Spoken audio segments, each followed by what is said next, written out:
So welcome back friends. Now we are back with our new lecture और ये lecture है हम लोगों का कोऑर्डिनेशन के ऊपर। इस लेक्चर में हम लोग स्टडी करेंगे कि कोऑर्डिनेशन को एसेंस ऑफ मैनेजमेंट क्यों कहा जाता था, why, and second thing coordination की इंपॉर्टेंस क्या है। देखो, कोऑर्डिनेशन को मैनेजमेंट का अलग से फंक्शन नहीं बनाया गया, लेकिन फिर भी इसकी इंपॉर्टेंस बहुत थी। मैनेजमेंट के हर फंक्शन के अंदर हम लोगों को क्या चाहिए, वी नीड द कोऑर्डिनेशन। अगर कोऑर्डिनेशन नहीं होगा ना तो हम लोग कभी भी मैनेजमेंट का कोई भी फंक्शन परफॉर्म नहीं कर सकते, राइट। सो सबसे पहले स्टार्ट करते हैं प्लानिंग से। तो इन्होंने कहा प्लानिंग में क्या होता है, हम लोगों के पास हम लोग दो टाइप के प्लान बनाते हैं। One is called main plan and second is called सब प्लान। मेन प्लान क्या था, लेट अस सपोज मैंने कहा मेरी कंपनी थी, तो हम लोगों ने मेन प्लान बना लिया कि हम लोगों को क्या करना है, 4 करोड़ रुपीस का क्या करना है, प्रॉफिट अर्न करना। That is main plan of the company. अब कंपनी इस 4 करोड़ रुपए को कैसे अर्न करेगी, how we can earn these 4 crore rupees. Company ने देखा हम लोग कितनी स्टेट में काम कर रहे हैं, हमने कहा 4 स्टेट में, तो कंपनी कहती हर एक स्टेट से 1 करोड़ रुपए का प्रॉफिट आना चाहिए। प्लानिंग कर लो कि हर स्टेट 1 करोड़ का प्रॉफिट कैसे देगी। तो हम लोगों ने क्या किया, जो हमारे सब प्लान थे उनमें और मेन प्लान में कोऑर्डिनेशन क्रिएट कर दिया। ये जो सब प्लान बनाए गए मेन प्लान के अकॉर्डिंग बनाए गए, अगर इसमें से एक भी मना कर देना कि we can't earn the profit of 1 crore rupees, coordination खत्म और यहां पे 4 करोड़ का टारगेट अचीव ही नहीं हो सकता। तो जब भी आप प्लानिंग करोगे मेन प्लान और सब प्लान में क्या होना चाहिए, कोऑर्डिनेशन होना चाहिए। Second, organising. ऑर्गेनाइजिंग में क्या था, इन्होंने कहा रिसोर्सेज हैं और एक्टिविटीज हैं, इनके बीच में कोऑर्डिनेशन होना चाहिए। एग्जाम्पल ले लेते हैं, मैंने कहा एक स्कूल था, उस स्कूल में सिर्फ 4 रूम्स थे और उस स्कूल के जो ओनर थे वो कहते थे कि इन 4 रूम्स में हम लोगों को क्या करना है, 12th तक क्लासेस लगानी है। तो इज इट पॉसिबल? हमारी एक्टिविटीज तो वीकेंड से 12 हो गई, रिसोर्सेज हम लोगों के पास 4 हैं, तो पॉसिबल ही नहीं है। तो उसने कहा जब भी आप लोग ऑर्गेनाइजिंग करोगे, आप लोग अपने रिसोर्सेज और अपनी एक्टिविटीज दोनों में कोऑर्डिनेशन रखोगे। अगर ये बोल दें कि 4th तक क्लासेस लगानी है तो it will be easy, 1st to 4th। तो ये चीज थी, इन्होंने कहा जब भी आप ऑर्गेनाइजिंग करोगे, first of all you will check it out, resources क्या हैं, according to those resources we are going to fix the activities. अगर रिसोर्सेज के अकॉर्डिंग एक्टिविटीज नहीं हुई तो टारगेट अचीव नहीं, कुछ भी होने वाला नहीं, राइट। नेक्स्ट हम लोगों के पास है स्टाफिंग। अब इन्होंने कहा स्टाफिंग में भी हम लोगों को क्या चाहिए, कोऑर्डिनेशन चाहिए। कोऑर्डिनेशन कैसे, मैंने कहा जॉब और इंप्लॉय, इन दोनों में कोऑर्डिनेशन। जॉब, मैंने कहा मेरे स्कूल में एक पोस्ट थी दैट इज फॉर प्रिंसिपल, और अगर इस प्रिंसिपल की पोस्ट के लिए मैं किसी पियोन को बोल दूं कि आपको ये काम करना है, can he perform that work? नहीं कर पाएगा। क्यों? क्योंकि इंप्लॉय के अंदर वो स्किल्स भी तो होनी चाहिए, एक्सपीरियंस प्लस क्वालिफिकेशन चाहिए, and only then we can employ a person as a principal. तो इन्होंने कहा स्टाफिंग में क्या था, आप जॉब देखोगे, उस जॉब को परफॉर्म करने के लिए क्या स्किल्स की रिक्वायरमेंट है, क्या क्वालिफिकेशन चाहिए, वो देखने के बाद हम लोग क्या करेंगे, स्टाफिंग कर सकते हैं, अदरवाइज नहीं। तो कोऑर्डिनेशन किसमें हुआ, जॉब में, and skills qualification of employee to perform that particular work. Next, directing. Directing में क्या था, एक सुपीरियर जो गाइड करता है किसको, सबऑर्डिनेट को। अगर इन दोनों में ही कोऑर्डिनेशन ना हो तो क्या ऑर्गेनाइजेशन चलेगी। सुपीरियर ने कोई ऑर्डर दे दिया अपने सबऑर्डिनेट को कि भैया ये काम कर दो, इन दोनों का कोऑर्डिनेशन ही नहीं था, इसने किया ही नहीं, तो क्या होगा, ऑर्गेनाइजेशन के टारगेट अचीव नहीं होंगे। सबऑर्डिनेट ने कोई सजेशन दे दिया सुपीरियर को और सुपीरियर ने, सीनियर ने उसको माना ही नहीं, कोऑर्डिनेशन नहीं था।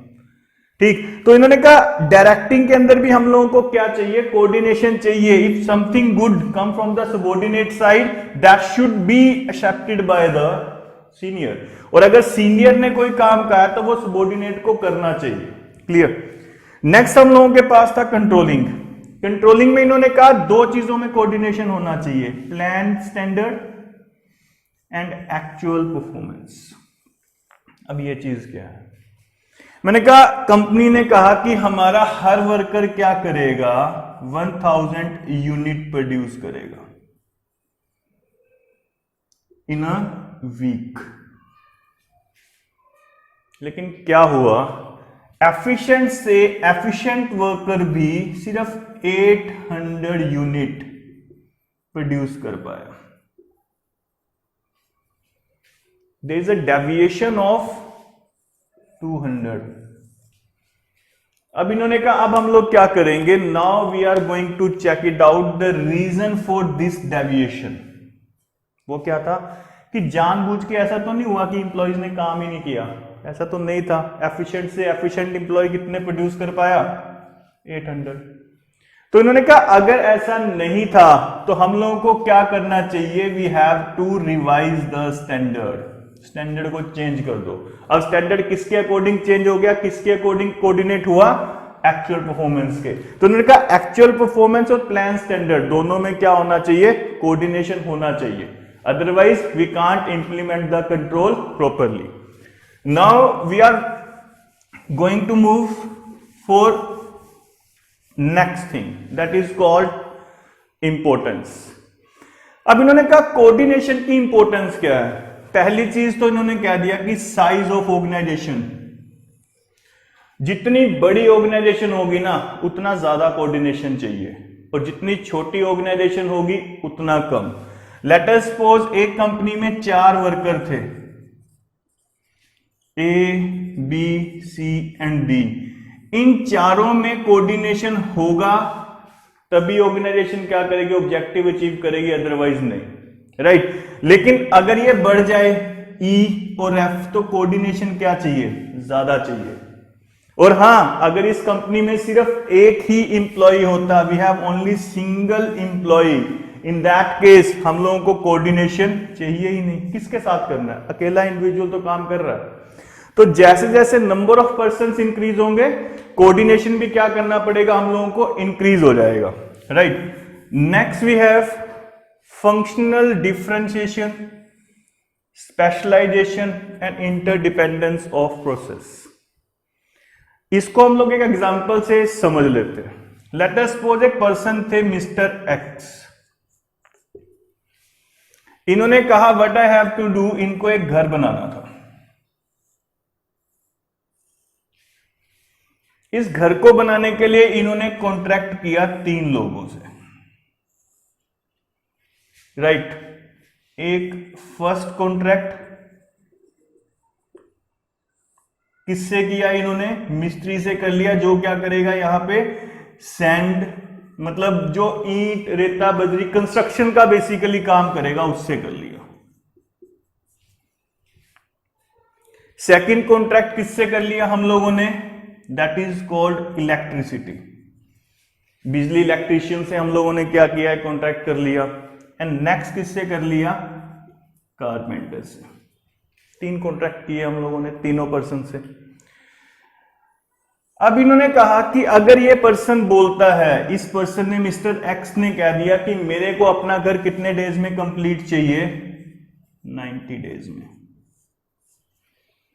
तो क्या होगा, first person, second person and third person तीनों को अपनी एक्टिविटीज को कोऑर्डिनेट करना पड़ेगा। क्यों, क्योंकि इनके फंक्शन क्या हैं, अलग अलग है। जब फंक्शनल डिफरेंशिएशन था लेकिन ऑब्जेक्टिव क्या था, 90 डेज में ये घर कंप्लीट हो जाए। तो उन्होंने कहा जब फंक्शनल डिफरेंशिएशन था तो हम लोगों को क्या चाहिए, कोऑर्डिनेशन चाहिए था। इसने बता दिया कि कितना टाइम चाहिए, इसने बता दिया और इसने बता दिया। तो इन्होंने क्या किया, जो 90 डेज थे उसको आपस में डिवाइड कर लिया। फंक्शनल डिफरेंशिएशन अलग अलग काम था इस कारण से, राइट। तो यहां पे फंक्शनल डिफरेंशिएशन होने के कारण क्या चाहिए, कोऑर्डिनेशन चाहिए। अगर इनमें कोऑर्डिनेशन ही नहीं होगा तो 90 डेज में घर ही पूरा नहीं हो सकता, राइट। स्पेशलाइजेशन, अब 90 डेज में घर कब पूरा हो सकता है, ये पर्सन अपने काम में स्पेशलाइज्ड है, इसने कह दिया कि मेरे को कितने चाहिए, आई नीड 40 डेज सारा काम खत्म करने के लिए। इलेक्ट्रीशियन अपने काम में क्या था, एक्सपर्ट था, इसने बोल दिया मेरे को कितने चाहिए। और कारपेंटर क्या था, अपने काम में एक्सपर्ट था, तो इसने कह दिया मेरे को कितने चाहिए, आई नीड 30 डेज। अब ये सब अपने अपने काम में एक्सपर्ट हैं, राइट। तो इन्होंने कहा कि अगर 90 डेज में ये काम कंप्लीट करना है तो हम लोगों के पास स्पेशलाइजेशन है, हमें क्या करना पड़ेगा, अपनी एक्टिविटीज को उसी हिसाब से करना पड़ेगा।